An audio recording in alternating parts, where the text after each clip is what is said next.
우리 옆에 분과 인사할까요? 메리 크리스마스 인사하겠습니다. 한 번 더 인사하겠습니다. 보고 싶었습니다. 인사합시다. 오늘 말씀의 제목은 하나님께 영광을 돌리는 삶을 살라. 하나님께 영광을 돌리는 삶을 살라는 제목으로 여러분과 말씀을 나누겠습니다. 성도 여러분, 저희는 계속 로마서 강해를 이어가고 있는데요, 12장 이후로부터 아시는 것처럼 그리스도인, 즉 예수로 거듭난 생명을 사는 우리는 어떠한 삶의 양식과 실존을 가져야 하는가를 바울은 교훈해 주고 있습니다. 그 일련의 내용들이 계속 이어지다가 여러분, 우리 교회도 살펴보면 교회에 다양한 사람들이 있죠. 하는 일이 다르고 살아온 배경이 다르고 그리고 지금 나이도 다르며 성별도 다릅니다. 마찬가지로 이 서신을 읽고 있던 로마 교회 또한 달랐습니다. 많은 사람들이 있었습니다. 자유인이 있었고 노예가 있었고 믿음이 강한 자가 있었고 약한 자가 있었으며 또한 그와 같이 유대인도 있고 이방인도 있었습니다. 여러분, 이 다름이라는 것이 이 교회 공동체로 하나님께서 부르신 그 하나의 유니티, 통일성을 이루는데 어떻게 우리가 그것을 이루어가야 하는가는 우리의 실천적인 과제이고 우리가 누구도 예외가 없이 해야 할 하나의 사명이기도 합니다. 우리는 교회로 부름을 받아서 우리가 함께 이 자리에 모여 예배합니다. 그런데 우리는 주님이 우리를 하나로 부르셨다는 것을 기억해야 합니다. 바울은 오늘 그것을 이 말씀 속에 마지막 종합적인 결론으로 우리에게 권면해 주고 있습니다. 말씀 한 절 한 절을 통해서 여러분에게 오늘 가정이 그리고 우리 공동체가 어떻게 살아가야 하고 어떻게 서야 할지 다시 한번 깨닫는 주님의 은혜가 있기를 주님의 이름으로 축원합니다. 여러분, 우리 말씀 1절 함께 볼까요? 1절 함께 읽겠습니다. 시작. 믿음이 강한 우리는 마땅히 믿음이 약한 자의 약점을 담당하고 자기를 기쁘게 하지 아니할 것이라. 믿음이 강한 자가 있었죠. 물론 이건 상대적인 개념을 바울이 설명하기 위해 들어온 겁니다. 예배당에 오래 다녔다고 믿음이 강한 것 아니죠. 하나님의 말씀을 깊이 잘 알고 그 뜻 안에서 그 누릴 수 있는 자유가 있는 분, 다시 말하면 성경이 본질이라고 말하지 않는 비본질, 즉 진리로서가 아니라 우리에게 믿음의 자유 영역으로 준 부분에 대해서 우리 각자는 믿음의 책임을 가지고 행할 수 있습니다. 무엇을 먹든지 무엇을 입든지 어떤 나를 지키든 그 모든 것은 하나님께서 우리에게 주신 자유에 따라서 각자가 믿음으로 결정할 일이다. 바울은 이것을 먼저 이야기해 주었죠. 그런데 그 안에 자유를 누리지 못하는 상대적인 믿음에 연약하고 어린 사람들이 있었어요. 그런데요, 믿음이 강한 사람이 그 어린 사람을 향하여 비판하지 말라. 반대로 또한 어떻게 저런 것을 먹을 수 있지?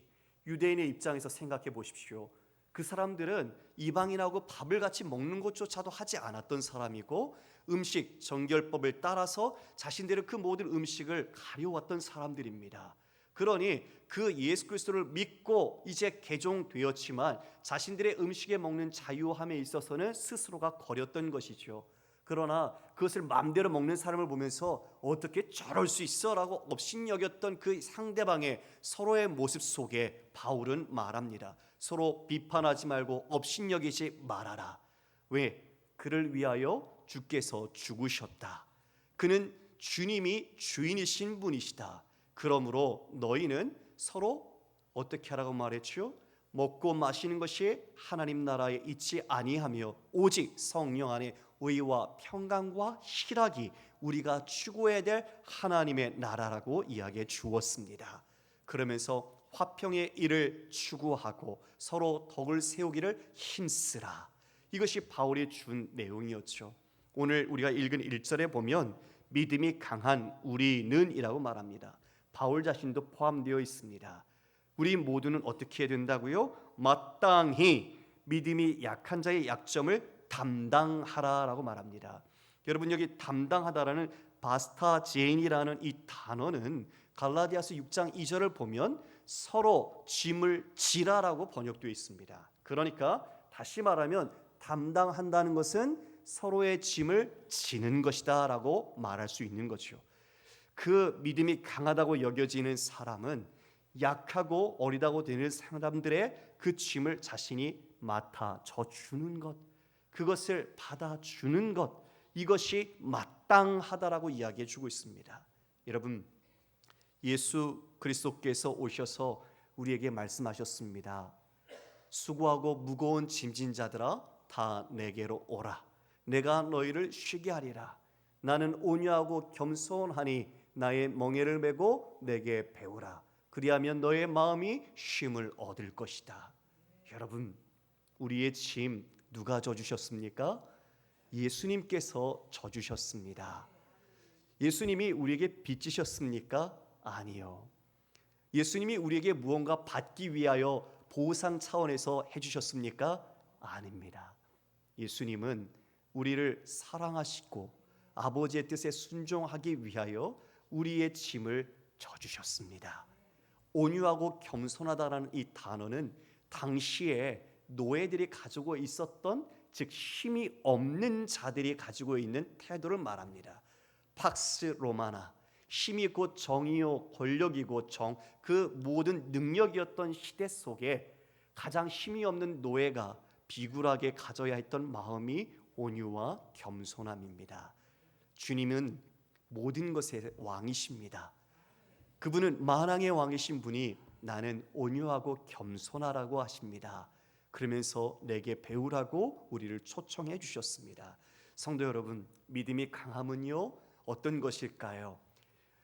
믿음이 강하면 우리는 자칫 판단하기가 쉽습니다. 제가 질문을 드리겠습니다. 자, 매일 새벽 예배를 빠지지 않고 나오는 아주 성실하신 분이 계십니다. 자, 그분이 1번이에요. 2번은 이제 새벽 예배 가끔 나오면 깜짝 놀래키는 분이 있습니다. 저분이 무슨 일이 생겼구나, 갑자기 무슨 일이 생겨서 기도하러 나왔구나, 그런 분들이 가끔 계시는데요. 자, 어떤 사람이 그 다른 사람을 향하여 더 비판하기 쉬울까요? 1번일까요? 2번일까요? 네, 여기 새벽 예배 좀 나오시는 분 계신가 봐요. 1번이요 라고 말씀하시네요. 예, 즉 우리는 자신이 무언가를 열심히 하고 또 그 안에 참여할 때 다른 사람에 대하여 우리의 기준이 자신이 될 때가 많아요. 그래서 우리는 왜 못 나오지? 왜 저렇게 열심을 갖지 못하지? 그렇게 생각하면서 우리가 비판하는 것이죠. 여기서 이 크리노라는 비판은 정죄, 심판의 의미를 갖고 있는 거예요. 분별력, 통찰력을 이야기하는 것이 아닙니다. 그러므로 우리가 이와 같이 약한 자에 대하여 담당해야 되는데 만약 그렇게 하지 못하는 모습이 있다면 우리 자신을 다시 돌아봐야 한다는 거죠. 근데 말귀를 잘 알아두셔야 돼요. 그러니까 새벽 예배 안 나와도 되겠구나. 그러면 정말 들을 기가 없는 거예요. 아시겠죠? 자, 우리가 주님께서 우리를 담당하셔서 짐을 져주신 것처럼 우리 또한 내 스스로 믿음이 강하다고 여겨진다면, 내가 믿음의 지식이 있고 자유할 수 있다면 여러분의 눈에 약한 사람이 보이거든 그 보이게 하신 목적은 그를 위하여 짐을 지라는 것입니다. 그게 공동체가 건강하게 세워지는 겁니다. 왜 나하고 다르라? 왜 이렇게 열심을 품지 못해가 아니라 그 약함을, 내 약할 때 우리에게 주님이 나를 품어주신 것처럼 내 짐을 져주시고 내가 경건하지 못하고 죄인 되었을 때에 나를 위해 십자가를 져주신 것처럼 우리 주님 그와 같은 본을 따라 우리도 그를 위해 그 짐을 져 주어야 하는 것입니다. 할렐루야. 우리 옆에 분과 함께 이렇게 인사할까요? 옆에 보시면서 이렇게 권면합시다. 제가 지겠습니다. 예, 짐을 질 때 서로가 하나가 되는 겁니다. 공동체가 분열되는 공동체, 나뉘어지는 공동체는요, 짐을 서로 미룹니다. 이건 네 거야, 내 거 아니야. 서로 자신 탓 안 하고 남 탓하는 것이죠. 그러나 주님이 이와 같이 져주신 것처럼 우리 또한 그렇게 져야 하는 거죠. 왜 우리가 이와 같이 하나가 되지 못할까? 우리 부부를 보게 되면 다툴 때가 있어요. 그때 자신을 자꾸 드러내죠. 내가 옳다고, 내 말이 맞다고, 이렇게 해야 된다고 자신을 주장합니다. 결국 자신을 내려놓지 못해서 싸우는 걸 보게 돼요. 그런데 여러분, 늘 옳으신 분이 누구십니까? 늘 선하신 분이 누구십니까? 누구세요? 하나님이시죠. 하나님은 선하십니다. 하나님은 하시는 모든 것이 선하신 분입니다. 하나님은 옳으신 분입니다.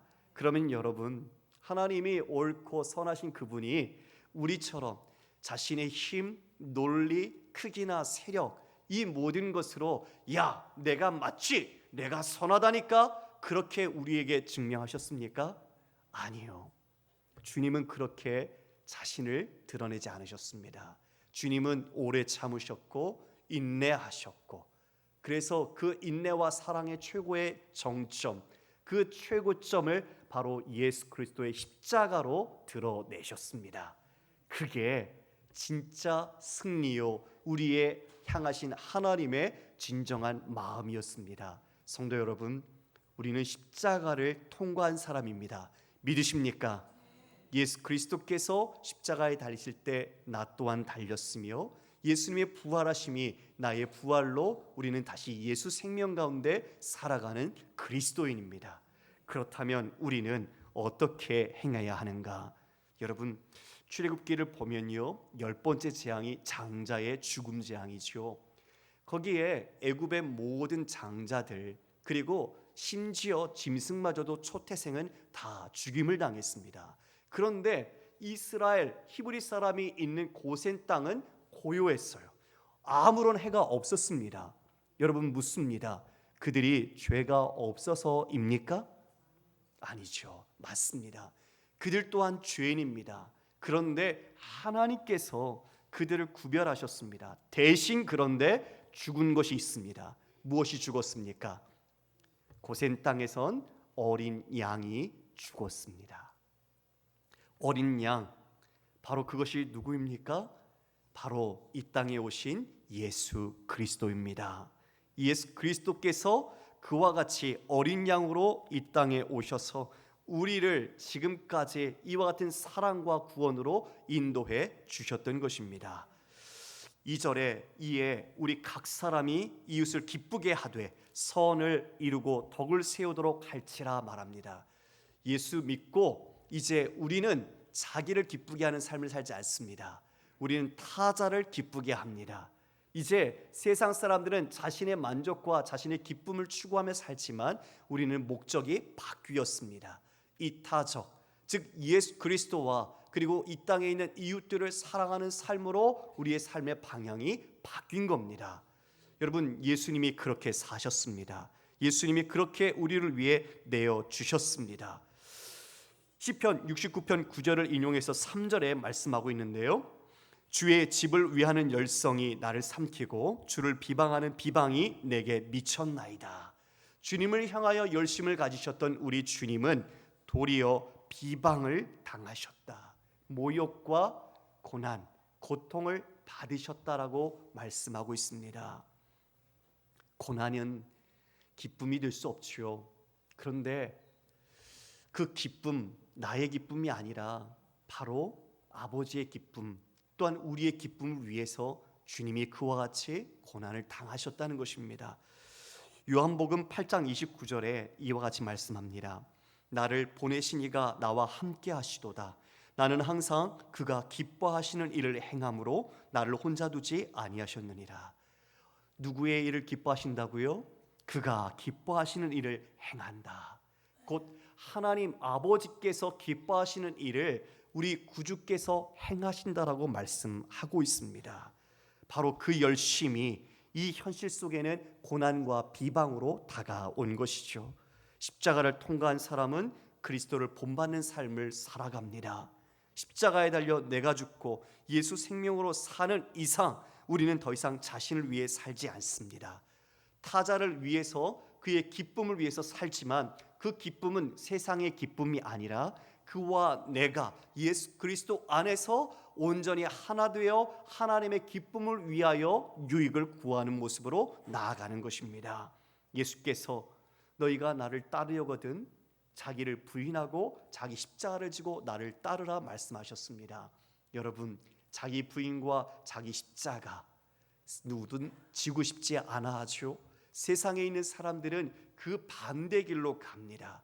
우리는 그런데 예수 그리스도 안에서 십자가의 은혜를 알기 때문에, 우리의 삶이 십자가에서부터 시작되었기 때문에 우리는 주를 따릅니다. 그것이 자기 부인, 자기 십자가를 지는 비록 죽음 같은 고난일지라도 그 길의 끝에 생명이 있으며 그 길이 진정 사는 길이라는 것을 알기 때문에 우리는 넉넉히 주님과 함께 그 길을 갈 수 있는 것입니다. 그래서 우리의 기쁨과 자랑, 우리의 성공은 예수 그리스도를 따르는 것입니다. 착각하지 말아야 됩니다. 우리가 세상이 아무리 세련되게 포장하고 그것을 위장해서 우리를 미혹할지라도 우리는 거기에 흔들려서는 안 됩니다.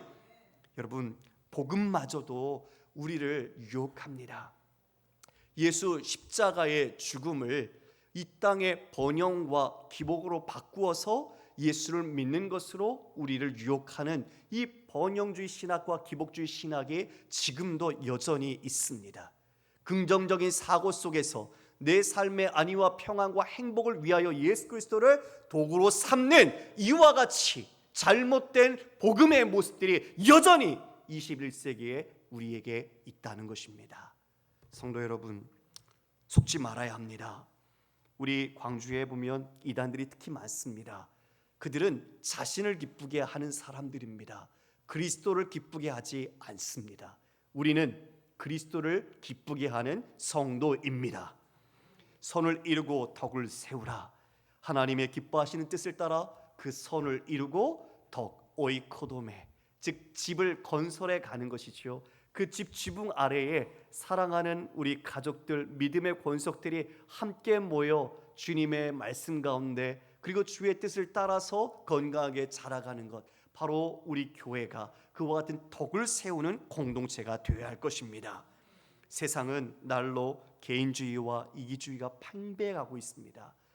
여러분, 심지어 한 부모 밑에서 자란 형제 자매도 유산 때문에 싸우고 심지어 죽이기까지도 합니다.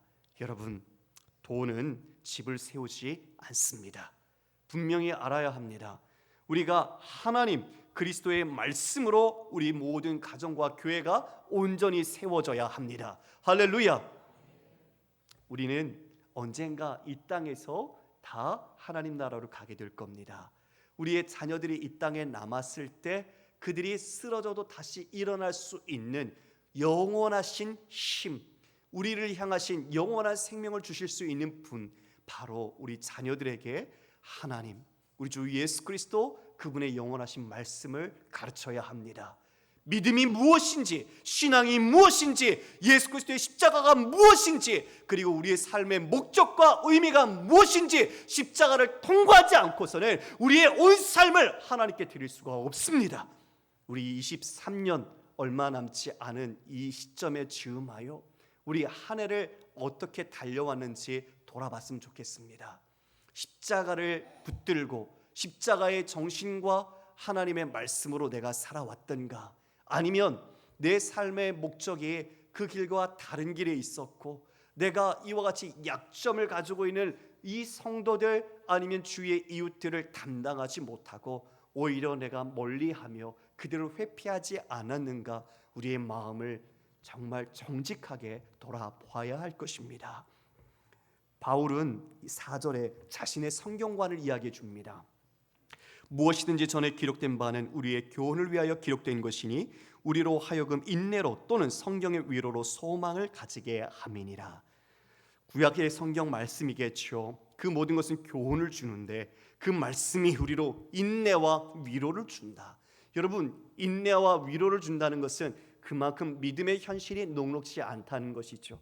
믿음으로 사는 삶은 세상의 패러다임과 구조 속에서 고난을 겪게 되어 있습니다. 왜요? 세상은 그리스도를 적대시하기 때문이죠. 하나님을 주인으로 결코 받아들이지 않습니다. 그러므로 그리스도를 주인으로 모시고 사는 우리는 그들과의 고난의 길에 우리는 들어서게 될 수밖에 없는 거죠. 그러나 말씀은 우리에게 위로를 줍니다. 말씀은 우리에게 인내할 수 있는 힘을 줍니다. 그리고 그 말씀은 신실하신 하나님의 약속이 반드시 성취될 것이라는 미래의 소망을 우리에게 줍니다. 여러분, 얼마나 많은 구약의 인물들이 그와 같이 고난과 역경 속에서 굴하지 않고 믿음으로 삶을 살아냈습니까? 그들에게 우리가 그 모습을 통해서 우리에게 이 땅에 오실, 다시 오시마 약속하신 예수 그리스도를 통해 주실 영원한 생명과 그 나라의 상속을 우리는 반드시 기억해야 할 것입니다. 성탄 기쁨이지요. 주님이 우리를 구원하시기 위하여 오신 날. 그래서 어릴 때를 돌아보면 새벽성을 돌았고 선물을 받았고 날을 새면서 함께 즐거워했던 기억들이 있습니다.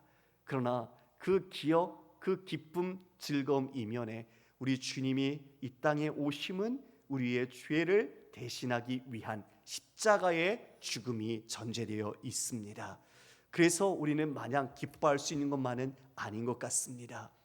우리가 내 자신을 돌아볼진데 그리스도인이라는 타이틀이 나의 구원을 주는 명부가 아니기 때문에 내 안에 있는 믿음은 진정 살아있는 믿음인가? 주께서 기뻐하시고 주께서 정말 원하시는 믿음인가? 우리는 돌아봐야 하는 것이죠. 이에 바울이 우리 공동체에게 가장 중요한 말씀으로 권면해 줍니다. 왜 우리가 존재하고 예배하는가? 우리 5절 6절을 함께 읽어볼까요? 시작. 이제 인내와 위로의 하나님이 너희로 그리스도 예수를 본받아 서로 뜻이 같게 하여 주사 한 마음과 한 입으로 하나님 곧 우리 주 예수 그리스도의 아버지께 영광을 돌리게 하려 하노라. 아멘. 예수를 본받아 서로 같은 뜻을 품어야 한다. 그리고 한 마음과 한 입으로 바로 우리 하나님 아버지께 영광을 돌리는 것이 우리의 개인뿐만 아니라 우리 교회 공동체의 최종적인 목적입니다. 우리의 온 삶을 살아가는 의미가 바로 하나님께 영광을 돌리는 데 맞춰져 있어야 한다. 이것을 강조하고 있는 것입니다. 여러분, 그러면 우리가 어떻게 한 마음을 품을 수 있겠습니까? 그래서 바울은 빌립보서에서 이와 같이 우리에게 말씀합니다. 2장 5절 이하의 말씀입니다. 너희 안에 이 마음을 품으라. 곧 그리스도 예수의 마음이니 그는 근본 하나님의 본체시나 하나님과 동등됨을 취할 것을 여기지 아니하시고 오히려 자기를 비워 종의 형체를 가지사 사람들과 같이 되셨고 사람의 모양으로 나타나사 자기를 낮추시고 죽기까지 복종하셨으니 곧 십자가에 죽으심이라. 근본은 하나님과 같지만 자신의 영광과 권능과 권위 모든 것을 비우시고 케노시스 다 내려놓으시고 우리와 같은 모양으로 오셔서 낮추어 주셨다. 우리가 말한 것처럼 우리를 맞추어 주심, 우리의 눈높이를 맞추어 주셔서 자신이 우리의 마음을 공감하시고 우리를 위해 치유하시고 우리를 위해 모든 것을 내어주신 바로 성육신 그 십자가의 은혜, 그 십자가의 죽으심이 바로 우리 모두가 가야 할 길이라는 것을 말해줍니다. 그리스도의 마음, 여러분의 마음이 다른 마음으로 채워져 있다면 여러분은 하나 되지 못할 겁니다. 오직 나를 구원하신 죄덩어리인 뼛속까지 죄덩어리인 나를 구원하신 예수 그리스도의 십자가를 바라볼 때 우리는 우리의 약한 그리고 연약하고 어린 그 모든 성도들, 교우들, 이웃들을 우리는 품을 수 있습니다. 그를 담당할 수 있는 것입니다. 예수님 십자가 지시기 전에 대제사장의 기도로 알려진 요한복음 17장에서 이와 같이 간절히 하나님께 구하셨습니다. 17장 20절 이하 말씀입니다. 내가 비옵는 것은 이 사람들만 위함이 아니요 또 그들의 말로 말미암아 나를 믿는 사람들도 위함이니 아버지여 아버지께서 내 안에 내가 아버지 안에 있는 것 같이 그들도 다 하나가 되어 우리 안에 있게 하사 세상으로 아버지께서 나를 보내신 것을 믿게 하옵소서. 내게 주신 영광을 내가 그들에게 주었사오니 이는 우리가 하나가 된 것 같이 그들도 하나가 되게 하려 함이니이다. 곧 내가 그들 안에 있고 아버지께서 내 안에 계시어 그들로 온전함을 이루어 하나가 되게 하려 함은 아버지께서 나를 보내신 것과 또 나를 사랑하신 같이 그들도 사랑하신 것을 세상으로 알게 하려 함이로소이다. 아버지께 간절히 구하신 내용은 우리 삼위 하나님이 연합하여 하나됨으로 일하신 것처럼 바로 우리가 하나 되기를 바라는 것이었습니다. 주님 안에 하나가 되고 또한 하나님이 우리를 얼마나 사랑하시는지를 알기를 간절히 구하셨습니다. 성도 여러분, 우리는 이와 같이 그리스도 안에 하나가 되어야 합니다. 하나가 되기 위해서 바울은 7절에 그러므로 그리스도께서 우리를 받아 하나님께 영광을 돌리심 같이 너희도 서로 받으라 말합니다. 그리스도께서 우리를 받아 영광을 돌리신 것처럼 너희도 영접하고 환대하고 서로 받아서 용납하라고 말하고 있습니다. 성도 여러분, 성탄 우리가 이제 며칠 지나면 더 한 살이 더 늘게 될 겁니다. 인생에 우리가 한 눈금을 더 한다는 것은 우리의 인생에 그만큼 더 많은 고난과 깊이를 더하는 것이겠죠. 신앙인은 무엇을 더해야 할까요? 우리는 하나님을 닮는 믿음의 눈금을 더해야 할 것입니다. 더 인내할 수 있고 더 오래 참을 수 있고 더 사랑하고 품을 수 있는 신앙 인격, 신자의 지위와 영광은 바로 그런 명예를 지킬 때 드러나는 것이 아니겠습니까? 세상적인 축복과 세상적인 번영이 우리의 신앙의 형통함이 아니라 우리가 낮은 자리에 처할지라도 그곳에서 굳굳이 믿음으로 주님을 드러내는 것이 진정 하나님을 향한 영광의 모습이 될 것입니다. 바울은 그래서 이어 8절 이하에 예수님께서 할례의 추종자로 즉 유대인으로 오셔서 하나님의 진실하신 그 모든 말씀을 따라 성취하셨다. 그것에는 이방인이나 유대인이나 다 따로 있지 아니하고 함께 그 안에 있다는 것을 자신들의 그 유명한 영웅들의 각각의 말을 인용하여 말합니다. 그 유대인들, 이 디아스포라 유대인들이 잘 알고 있는 모세, 다윗, 이사야의 말을 인용하여 어찌 이와 같이 유대인과 이방인이 함께 열방의 하나님을 찬양하는지를 증명해 내는 것이죠. 그래서 여러분 9절 이하에 보면 중반절 이하에 그러므로 내가 열방 중에서 주께 감사하고 주의 이름을 찬송하리로다. 그것은 다윗의 시편을 인용했죠. 그리고 10절에는 모세의 신명기를 인용하여 열방들아 주의 백성과 함께 즐거워하라.